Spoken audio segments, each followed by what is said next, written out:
धार जिले में लगातार शराब ठेकेदारों की मनमानी की खबरें सामने आती रहती है। इसी गुंडागर्दी और मरमर्जी पर लगाम लगाने के लिए कई बार हमने इनके काले कारनामों पर से पर्दा भी उठाया है। आज एक बार फिर धार जिले में बढ़ रहे शराब माफियाओं की पोल खोलती एक रिपोर्ट आपके लिए लेकर आए हैं। खबर 100 पर इसकी पूरी हकीकत कैसे कर रहे हैं वो सरकारी नियमों का उल्लंघन, आज इसी पर बात करेंगे। शराब की कालाबाजारी की पोल खोलती ये खास खबर आपके सामने पेश है। नमस्कार, मैं हूं तुषार और आप देख रहे हैं खबर 100 की खास पेशकश।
हमारे देश में शराब बेचने के लिए कानून बनाया गया है और केंद्र सरकार के बनाए इन कानूनों पर राज्य सरकारें अलग अलग कानून बनाती है और उन्हीं के हिसाब से आबकारी विभाग के अनुसार शराब प्रदेश में बेची जाती है। इन नियमों को बताकर यह शराब व्यापारी अब शराब माफिया बनते जा रहे हैं, इन सारे नियमों का उल्लंघन कर कर।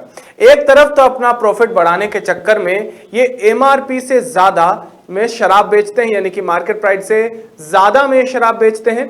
इतना ही नहीं, दूसरी तरफ कैश में व्यापार कर अपनी इनकम आबकारी विभाग से भी ये छुपा लेते हैं। ना सिर्फ जनता के पैसे बल्कि अब उनके स्वास्थ्य के साथ भी ये खिलवाड़ कर रहे हैं। धार जिले के बदनावर में शराब बेचने में कालाबाजारी की जा रही है और जब इस मामले में खबर 100 ने आवाज उठाई तो ठेकेदार के मैनेजर हमसे खरीद फरोख्त की बात भी करने लगे हैं, बात को दबाने की कोशिश भी करने लगे। गैर कानूनी काम करने वालों के हौसले इतने बुलंद हो जाते हैं कि वो सच बोलने वालों को भी दबाने की कोशिश करने लगते हैं।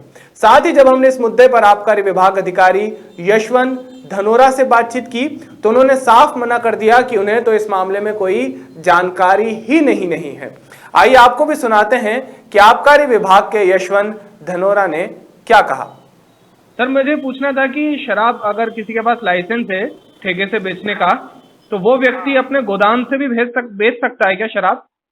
नहीं, गोदाम से बेचने के लिए नहीं होता है, वो वहीं से बेचेगा दुकान से। अच्छा, अगर कोई बेचता है तो उस पर क्या कार्रवाई की जाती है?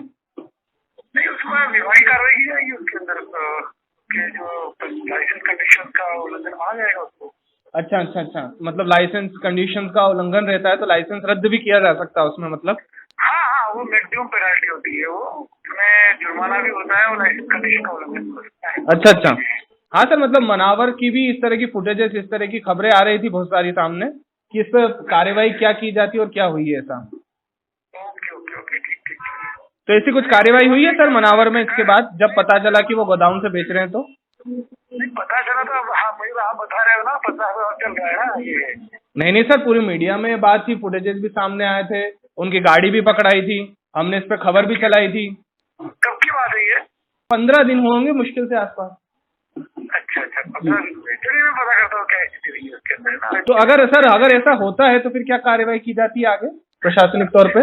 खिलाफ कार्रवाई होगी, उसको नोटिस दिया जाएगा लाइसेंसी को, उसके जवाब लिया जाएगा, उसकी जो भी उसका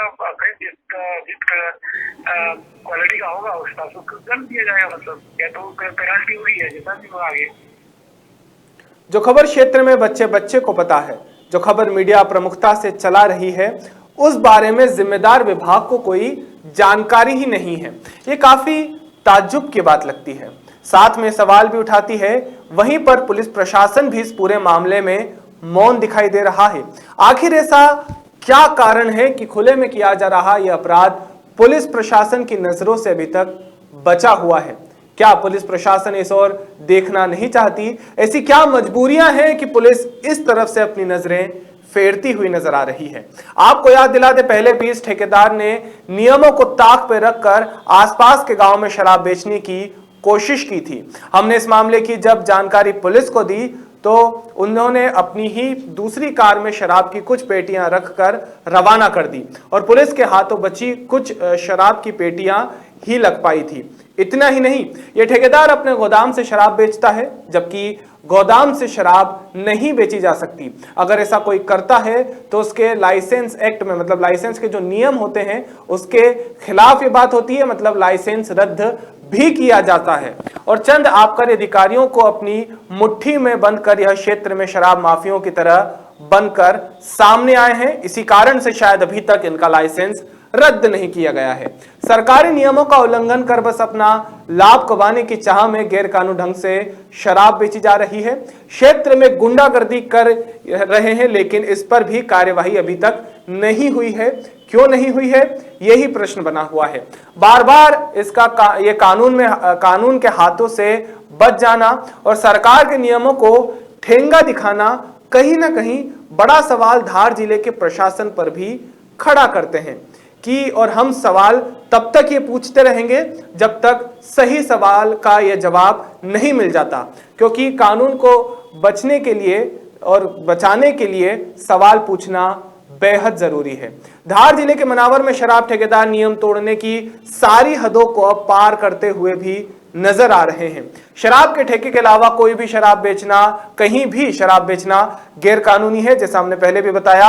अगर कोई ऐसा करता है तो उसका शराब बेचने का लाइसेंस भी रद्द किया जा सकता है कार्यवाही करके। कोई आम आदमी भी शराब की एक बोतल भी बेचता पाया जाता है तो उसके खिलाफ सख्त कार्यवाही की जाती है। लेकिन मनावर के शराब ठेकेदार पर गोडाउन से भारी मात्रा में शराब बेचने पर भी अभी तक कोई कार्यवाही नहीं हुई है। यह सवाल प्रशासन के बारे में, आबकारी विभाग पर, पुलिस प्रशासन पर कई गंभीर आरोप खड़े करता है कि कार्यवाही क्यों नहीं हुई है, कि आखिर क्यों प्रशासन शराब ठेकेदार की इस गैर कानूनी हरकतों पर कोई एक्शन नहीं लेता है, कोई सवाल नहीं करता है। जब तक इन सवालों के जवाब नहीं मिल जाते, खबर 100 ऐसे ही बेबाकी से सवाल उठाता रहेगा।